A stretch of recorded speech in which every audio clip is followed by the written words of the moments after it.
তো আমরা কিন্তু এই প্র্যাকটিস সেটটা করছি। তো এই প্র্যাকটিস সেটটা কিন্তু কর্মসংস্কৃতি পত্রিকা থেকে। তো এর 50টি অঙ্ক এবং 50টি জিকে আছে। তো আমরা 50টি জিকে ইতিমধ্যে করে দিয়েছি আপনাদের একটি ভিডিওয়।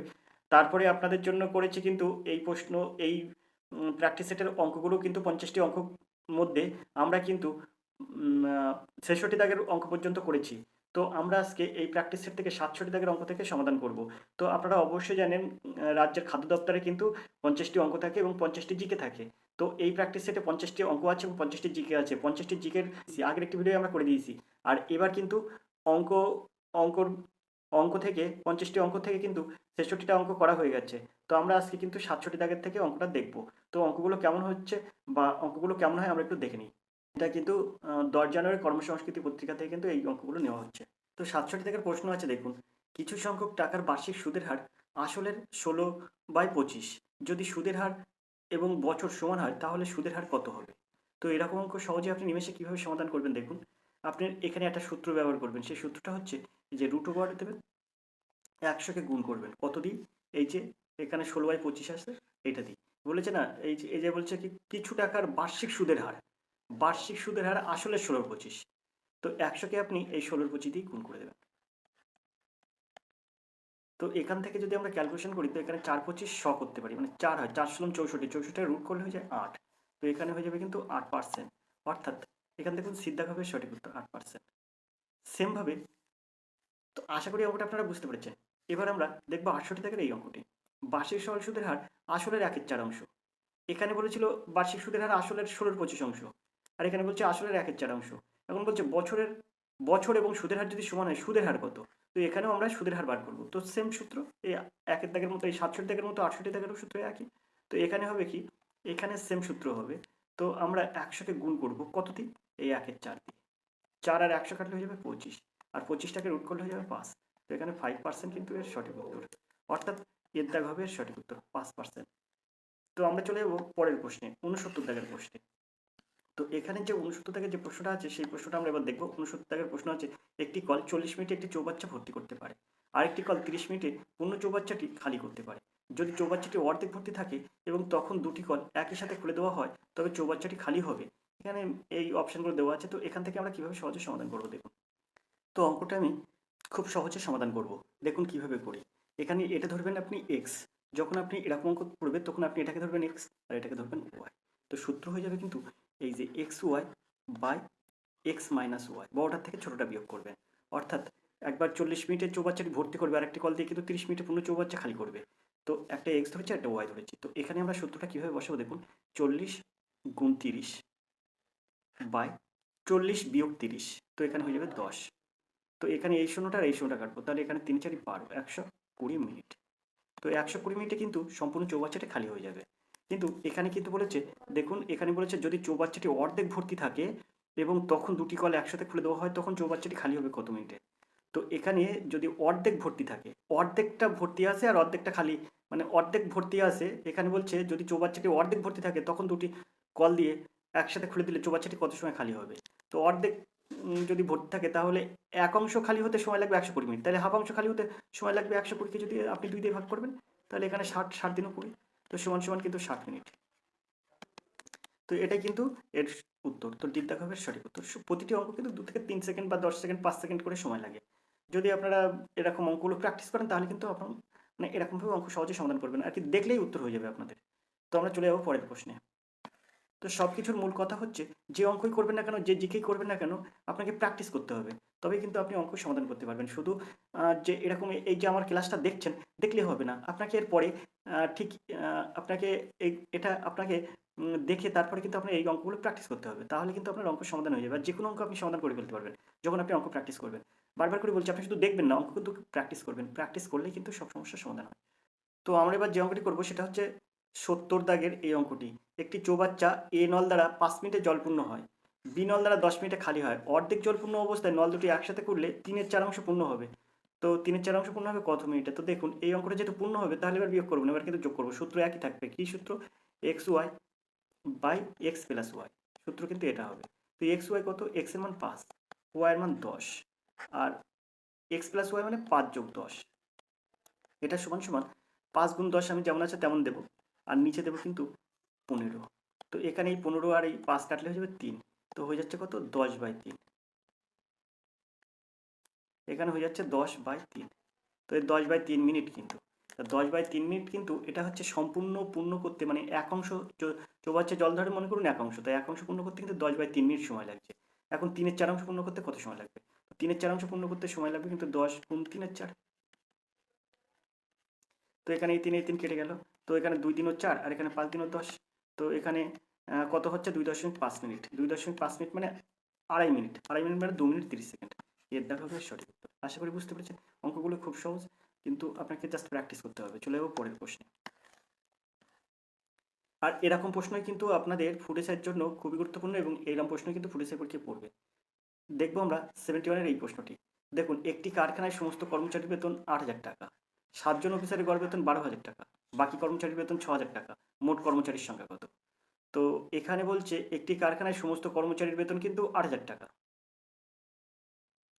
সমস্ত এখানে বলছে সমস্ত কর্মচারীর গড় বেতন 8,000 টাকা, তার মধ্যে 7 জন অফিসার আর বাকি কর্মচারী তাদের বেতন গড় বেতন হচ্ছে 6,000 টাকা, আবার সমস্ত ব্যক্তির গড় বেতন কিন্তু 8,000 টাকা। তো আমি যদি সমস্ত ব্যক্তির গড় বেতন যদি 8,000 টাকা ধরি, তাহলে আমরা এখানে কর্মচারী মনে করছি, মোট কর্মচারী, এখানে মোট কর্মচারী মানে অফিসার দিই, এখানে বলছে কর্মচারীর সংখ্যা কত, অফিসার কিন্তু 7 জন আর কর্মচারীর সংখ্যা কত এখানে উত্তর চেয়েছে। তো আমি এখানে মনে করছি মোট 7 জন অফিসার এবং কর্মচারী 1 জন, তাহলে 7 জনের কত 27টা 56, তো প্রত্যেকের 8,000 টাকা করে গড় বেতন 8,000 টাকা, তাই 7 জন অফিসার আর 1 জন কর্মী, তো এদের মোট বেতন এই টাকা হবে। তাহলে এখানে বলছে 7 জন অফিসারের গড় বেতন 12,000 টাকা, তা 7 জনের মোট বেতন কত? 7 জনের মোট বেতন হচ্ছে 7 × 12 84,000, আর বাকি কর্মচারী গড় বেতন 6,000 টাকা, তা কর্মচারী ধরেছি এক্স, তাহলে এক্সকে কিন্তু আমরা 6,000 দিয়ে গুণ করবো, মোট টাকা হয়ে যাবে, তো প্লাস 6,000 এক্স। তো আমরা যদি এটাকে ক্যালকুলেশন করি, তাহলে এখানে পাবো 8,000 এক্স, আর এখানে 27টা 56, তো 27টা 56টা আমরা ওই সাইড নিয়ে যাব। আগে আমরা এই 8,000 এক্সটা দিলাম, আর এই জায়গাটায় এই 6,000 এক্সটা এই সাইডে আনবো, তাহলে মাইনাস 6,000 এক্স, আর এখানে 8430 84,000, আর এই 27টা 56,000 এই সাইড নিয়ে গেলে মাইনাস 56,000, 1 2 3, তো আমরা এটা থেকে বিয়োগ করলে পেয়ে যাবো 2,000 এক্স, আর 84,000 56,000 থেকে 84,000 বিয়োগ করলে থাকবে কিন্তু 28,000। এখন x সমান সমান কত? x সমান সমান কিন্তু 14 হবে, তো এর সঠিক উত্তর হবে কিন্তু 14, মানে মোট কর্মচারীর সংখ্যা হবে 14। এখন এখানে যে উত্তরটা ক্যালকুলেশন করেছে, তো অফিসার দিয়ে আর কর্মচারীদের মোট হচ্ছে কতজন, তাহলে এখানে আমরা এক্স এর মান বার করেছি, এই যে কর্মচারী বাকি কর্মচারীর গড় বেতন, এই যে কর্মচারী বের করেছি 14, কিন্তু এখানে বলছে অফিসার 7 জন, তাহলে মোট 14 আর 7 কত হয় 21, তো 21 জন কিন্তু এখানে মোট কর্মচারী অফিসের কর্মচারীর সংখ্যা মোট 21 জন, অর্থাৎ বিদ্যাভবের সঠিক উত্তর। আশা করি অঙ্কটা আপনারা বুঝতে পেরেছেন। তো যে অঙ্কটি এবার আমরা দেখবো সেটা হচ্ছে 73-এর এই অঙ্কটি। দেখুন, যদি a/b = 7:9 হয়, b/c = 15:7 হয়, তাহলে a/c কত? তো এই অঙ্কগুলো আমি অনেকবার আপনাদের করে দিয়েছি। তো এই অঙ্ক যখন এইরকম স্টুড অঙ্ক পড়বে, তখন আপনি বাংলায় একটা কথা লিখবেন, বাংলার যে লেটার আছে, বাংলার যে অ আ ক খ যে লেটারগুলো আছে, সেই গুলো আপনি লিখবেন। সেগুলো কি, মানে বাংলার একটা উচ্চারণ লিখবেন, সেটা হচ্ছে দ, এই দ উচ্চারণটা লিখবেন। তো আমরা দ দিই সাধারণত এরকম, তো আমরা এরকম এটা দ প্রকারে আমরা এটা করব।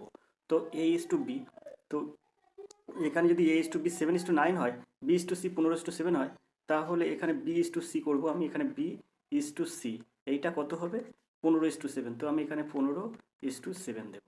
তো a/b = 7:9 আর b/c = 15:7, তো আমরা এবার এখানে লিখব কি a/b/c এইটা সমান সমান কত। তো আমি আগেই বলেছি এটা দ মতো করে করবেন, তো আমরা এটাকে দ দেবো, তার মানে এই জায়গা থেকে এই একটা দাগ দেবো, তারপরে এই একটা দাগ দেবো, এরকম একটা দাগ দেবো। তো আমরা তাহলে প্রথমে কি করব, এটার সাথে এটা গুণ করব, ab গুণ করব, ab গুণ করার কথার অর্থ হচ্ছে এই 7কে 15 দিয়ে গুণ করবো, তারপর এটাকে গুণ করবো, এটাকে গুণ করবো, 7 15 105, তো আমরা এখানে 105 দেবো, তারপর ইস্টু আছে ইস্টু দেবো, বির মান কত হবে, এখান থেকে আবার চলে যাবো এখানে, 8 × 100 করে 9 × 135, তো আমরা 135 দেবো ইজ টু এখানে 7 9 63, 9 আর 7 গুণ করবো, এবার দমতো করে গুণ করছি, তো 7 9 63 63। এখন বলেছে এ ইজ টু সি সমান কত, তো এ ইজ টু সি যেহেতু বলেছে তাই এ ইজ টু সি সমান 105, এর মানে 105 আছে, ইজ টু সির মান কত 63, তো এখানে 63 দিলাম। তো এবারে আমরা এটাকে যদি গুণ করি মানে ক্যালকুলেশন করি তাহলে এখানে বলতে পারি 7 9 63 আর 7 15 105, আবার 15টাকে যদি আমরা ভাঙাই তাহলে 3 5 15 3 3 9, অর্থাৎ 5:3 হবে। দেখুন এখানে 5:3 আছে এর দাগ, তো এর দাগের সঠিক উত্তর। আশা করি অঙ্কটা আপনারা বুঝতে পারছেন, সুন্দরভাবে সে অঙ্ক সমাধান করা যায়। তো এর দাগ হবে সঠিক উত্তর। চলে যাবো পরের প্রশ্নে, এই 74 দাগের প্রশ্ন দেখবো এবার আমরা 74 এর এই অঙ্কটি, যদি x সমান 1/3 y হয় এবং y সমান 1/z হয় তাহলে x to y to z সমান কত। তো দেখুন এখান থেকে এই অঙ্কটা কীভাবে সমাধান করতে পারি, তো এখানে বা দেবো, বা x সমান তাহলে কি লিখতে পারি y/3, তো এখানে আমরা লিখতে পারি 3x সমান কি লিখতে পারি y লিখতে পারি। এখন এই জায়গাটায় আবার লিখতে পারি y সমান কি হবে z/2, এখন y সমান z/2, তাহলে এখানে আছে আমার y সমান 3x, তাই y এর পরিবর্তে আমি এখানে 3x দিচ্ছি, তো 3x সমান কি হবে z/2, তো এখানে 3 দিন 6x বা 6x সমান z, তো আমরা 6x এর মান z এর মান কি বললাম 6x, তো আমরা এখানে x is to y is to z অর্থাৎ এইটার মান বার করতে বলেছি, x is to y is to z এটার মান বার করতে বলেছি। তো z এর মান আমরা কি পাচ্ছি, z এর মান পাচ্ছি 6x, দিয়ে দিচ্ছি 6x is to y এর মান কত পাচ্ছি, y এর মান পাচ্ছি কিন্তু এখানে 3x, তো আমি এখানে 3x দিয়ে দিচ্ছি, তারপরে is to x এর মানে x রেখে দিলাম। দেখুন এখানে x আর এই x আর এই x কাটা যায়, তাহলে এখানে 1 is to 3, এখানে 1 হয় এখানে 3 হয়, মানে এখানে যদি আমরা কাটাকুটি করি তাহলে এখানে 6 থেকে যাবে, তো আমরা যদি এক্স এক্সগুলো কাটি তাহলে এখানে থাকছে 1, তাহলে 1 is to 3 is to 6 থাকছে, তো দেখুন সিদ্ধা হবে সঠিক উত্তর 1 is to 3 is to 6। তো আশা করি অঙ্কটা আপনারা বুঝতে পেরেছেন। তো আমরা চলে যাবো পরের প্রশ্নে। এখানে একটা প্রশ্ন আছে, দেখুন 75 দাগের প্রশ্ন আছে, একজন সাইক্লিস্ট কিমি পার ঘন্টায় অতিক্রম করলো, সমগ্র যাত্রাকালে তার গড় গতিবেগ কত। তো দেখুন এখানে কোনো উল্লেখ নেই, এখানে কোনো সংখ্যা উল্লেখ নেই, তাহলে আমি অঙ্কটা কিভাবে সমাধান করব। তো এই অঙ্কটা কিছু একটা ভুল আছে নিশ্চিত, তা আমরা এটা 75 দাগের অঙ্কটা করবো না। যে অঙ্কটি এবার আমরা করবো সেটা হচ্ছে 77 এই অঙ্ক, পি নল কিউ নলের 4 গুণ ক্ষমতা সম্পন্ন একটি চৌবাচ্চা কিউ নল দ্বারা খালি হতে যে সময় লাগে পি নল দ্বারা খালি হতে 15 মিনিট কম সময় লাগে। একত্রে নল দুটি দ্বারা পূর্ণ চৌবাচ্চা কতক্ষণে খালি হবে। সুন্দর অঙ্ক, এরকম অঙ্ক সহজে আপনি কীভাবে নিমেষে সমাধান করবেন। দেখুন এখানে এই যে 4 গুণ ক্ষমতা সম্পন্ন কিউ নলের 4 গুণ ক্ষমতা সম্পন্নকে পি নল, আর এখানে পি নল দ্বারা খালি হতে 15 মিনিট কম সময় লাগে, তো এই দুটোর মধ্যে উত্তর বেরিয়ে যাবে। সূত্রটা হবে এরকমভাবে আপনি সূত্র সমাধান করবেন, এটা হচ্ছে 4 গুণ 15 আর এখানে হবে 4 স্কোয়ার মাইনাস 1। সূত্র এটা, এই যে কতক্ষণ ক্ষমতা সম্পন্ন সেটার হোল স্কোয়ার মাইনাস 1, সবসময় সূত্রে মাইনাস 1 যেহেতু খালি হচ্ছে তাই, আর এখানে কিন্তু 4 গুণ 15 উপরে, তো এটা সমান হবে 4 গুণ 15 বাই 4 স্কোয়ার মানে 16, 16 থেকে 1 বাদ দিলে 15, এই 15 আর এই 15 কেটে দেবো সমান 4, তো এখানে হয়ে যাবে কিন্তু 4 মিনিট। তো এখানে অপশানগুলো দেখবো আমরা, এখানে কি অপশান আছে 4 মিনিট আছে কিনা অপশানে, তো চলুন চলে যাই অপশান দেখি।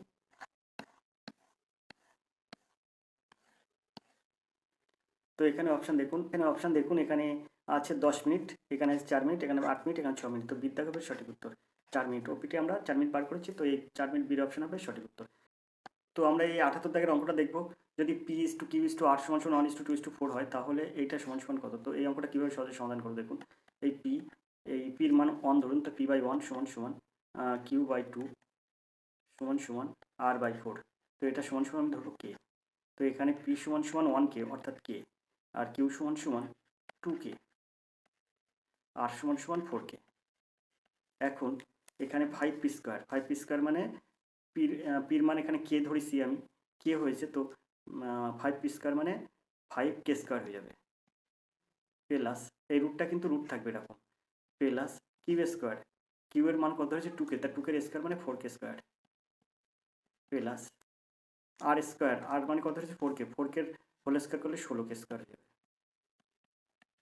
তো এটাকে যদি আমরা ক্যালকুলেশন করি তাহলে এটাকে আমরা যদি ক্যালকুলেশন 5 আর 9 আসলো 25k স্কোয়ার, 25k স্কোয়ার, তো রুট করলে হয় 5k, তো কে সমান ধরেছি পি, তো এখানে এটা সমান দিতে পারি 5p, তো তো বৃত্তাকারের সঠিক উত্তর। আশা করি অঙ্কটা আপনারা বুঝতে পেরেছেন। আমরা চলে যাবো ৭৯ দাগের এই প্রশ্নে।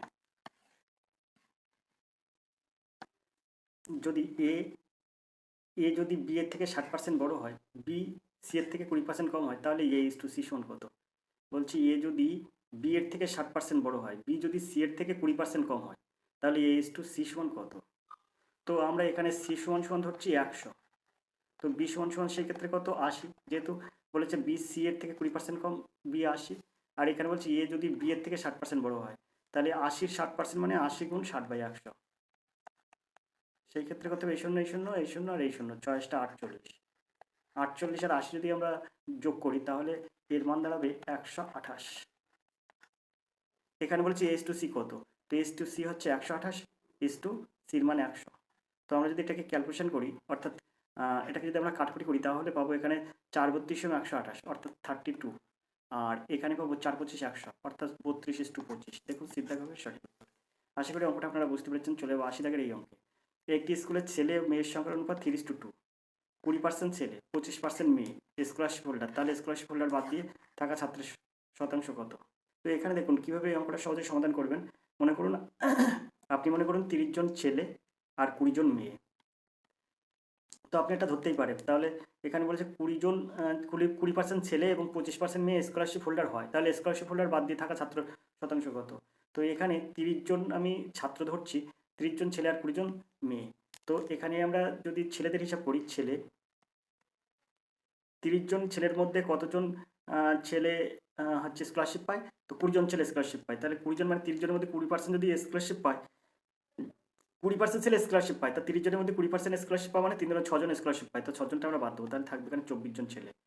আর মেয়েদের মধ্যে স্কলারশিপ পায় 25%, তো আছে 20 জন, তার থেকে স্কলারশিপ পায় 25% মানে 5 জন পাবে কিন্তু স্কলারশিপ। তো এখানে আমরা বাদ দেবো কি 20 বিয়োগ 5, তো 15 জন হবে কিন্তু স্কলারশিপ পায় না। তো এখানে মেয়ে পাচ্ছে না, 15 জন স্কলারশিপ পাচ্ছে না, আর ছেলে স্কলারশিপ পাচ্ছে না 24 জন। তাহলে এখানে 24 যোগ 15 সমান কতজন স্কলারশিপ পায় না? 39 জন কিন্তু স্কলারশিপ পায় না। কতজনের মধ্যে 39 জন স্কলারশিপ পায় না? এই 30 আর 20 50 জনের মধ্যে কিন্তু স্কলারশিপ পায় না 39 জন। 50 জনের মধ্যে স্কলারশিপ পায় না 39 জন, তাই একজনের মধ্যে কত? নিচে 50। আর এখানে বলেছে যেহেতু এখানে পার্সেন্টেজে উত্তর হয়েছে, তার মানে শতকরা কতজন পায় না, তো এখানে 100 হয়ে যাবে। 100 জনের মধ্যে কতজন? তো এই 2 শূন্য, 100 থেকে আর 50, 100 আর 50 কাটলে এখানে হয়ে যাবে 2, তো 2 আর 39 যদি আমরা গুণ করি তাহলে হয়ে যাবে 78, অর্থাৎ 78% ছাত্রছাত্রীরা স্কলারশিপ পায় না, অর্থাৎ বিদ্যা হবে সঠিক উত্তর। আশা করি অঙ্কটা আপনারা বুঝতে পেরেছেন। চলে যাবো পরের প্রশ্নে। 81 দাগের একটা অঙ্ক আছে, দেখুন। একটি শ্রেণীর 19 জন ছাত্রের সর্বোচ্চ 10 জন নম্বরের গড় 69 আর সর্বনিম্ন 10 জনের গড় 38। যদি সকল ছাত্রছাত্রীর গড় নম্বর 54 হয়, তাহলে দশম ছাত্রের প্রাপ্ত নম্বর কত? এখানে বলছে 19 জন ছাত্রের সর্বোচ্চ 10 জনের নম্বরের গড় 69, তাহলে মোট নম্বর কত হচ্ছে? 690 10 জনের। আবার বলছে সর্বনিম্ন 10 জনের গড় 38, তাহলে মোট হচ্ছে কত? 380। যদি সকল ছাত্রছাত্রীর গড় নম্বর 54 হয়, তাহলে দশম ছাত্রছাত্রীর নাম্বার কত? তাহলে এটা আমরা যোগ করব। যদি আমরা যোগ করি তাহলে এটা পাবো হচ্ছে 0 করতে 0, 8 9 17 7 হাতে 1, যেটাকে 4 4 আছে 10, 1070। আবার বলছে সকল ছাত্রছাত্রীর গড় নম্বর 54, তার মানে 19 জন ছাত্রের মোট নম্বর কত হবে? তো এখানে 54কে যদি আমরা 19 দিয়ে গুণ করি, তাহলে হবে 4 9 76, 6 হাতে 7, 5 9 95 আর 7 হচ্ছে 102, তো হয়ে যাচ্ছে 10 26, আর এখানে আছে 10 70। তো আমার 1026 হতে হবে, কিন্তু হয়েছে 10 70। তো আমরা এখানে বলছে দশম ছাত্রের প্রাপ্ত গড় নম্বর কত, তো আমরা এবার কি করব? এই 1026টার থেকে বাদ দিয়ে দেবো 1026। তো বাদ দিলে কত হচ্ছে? 6 কত হলো 10, 4 হলে 10 হাতে 1, এদেরকে 3 3 8 করলে 10, 3 8 কত হলে 7, 3 8 4 হলে 7, 44। তো এখানে বলেছে না দশম ছাত্রের প্রাপ্ত গড় নম্বর কত? তো দশম ছাত্রের প্রাপ্ত গড় নম্বর হচ্ছে 44। বিদ্যাঘবের সঠিক উত্তর। আশা করি অঙ্কটা আপনারা বুঝতে পেরেছেন। চলে যাবো আমরা পরের প্রশ্নে। 82 দাগের প্রশ্ন আছে, দেখুন। 3 ভাই ও তার পিতার বয়সের গড় 18, 3 ভাই ও তার মাতার বয়সের গড় 16 বছর। মাতার বয়স 34 বছর হলে পিতার বয়স কত? তো এখানে বলেছে 3 ভাই ও তার পিতার বয়স হচ্ছে 18 বছর, গড় বয়স। 3 ভাই আর পিতার গড় বয়স হচ্ছে 18। আবার এখানে বলছে 3 ভাই ও তার মাতার বয়সের গড় কিন্তু 16, মাতার বয়স 34 বছর, পিতার বয়স কত? এখানে 3 ভাই আর তার পিতা দিয়ে মোট কত হচ্ছে? 3 ভাই আর তার পিতা দিয়ে কিন্তু 4 জন হচ্ছে, তা 4 জনের মোট বয়স 4 18 72 বছর। আর এখানে 3 ভাই ও তার মাতার বয়সের গড় বলছে 16 বছর, তাহলে 3 ভাই আর মা দিয়ে হচ্ছে 4 জন, 4 16 64। তাহলে এখানে দেখুন, এখানে এই যে 64 বছর হচ্ছে 3 ভাই এবং মা দিয়ে কিন্তু বয়স হচ্ছে 64। তাহলে এখানে মার বয়স দেওয়া আছে কত 34। তাহলে আমি 64 থেকে যদি 34টা বাদ দিই, তাহলে আমরা বাদ দিলে কত পাবো? তো এখানে পাবো কিন্তু 30। তাহলে 3 ভাইয়ের মোট বয়স কত 30। তো 72 থেকে এই 30টা আপনি বাদ দিন। তো 72 বিয়োগ 30 থেকে 30 বাদ দিলে কত বেরোচ্ছে? 72 থেকে 30 বাদ দিলে কিন্তু আপনার বেরোচ্ছে 42। তো এই 42 বছর কিন্তু বাবার বয়স। এর দেখা হবে সঠিক উত্তর। আশা করি অঙ্কটা আপনারা বুঝতে পেরেছেন। চলে যাবো পরের প্রশ্ন। তো দেখবো আমরা 83-র এই প্রশ্নটি, 4 জন বালক ABCD, এদের বয়সের গড় 5 বছর। তাহলে ABCD এদের বয়সের গড় বলেছে 5 বছর। তাহলে মোট বয়স কত হবে? 4 জনের মোট বয়স হবে 5 গুণ 4, তো হয়ে যাবে 20 বছর। 4 জনের মোট বয়স হয়ে যাবে 20 বছর। এই ABCDর 4 জনের মোট বয়স। তো আমি এখানে লিখে দিচ্ছি A plus B plus C plus D, এদের মোট বয়স হয়ে যাবে কিন্তু 20 বছর।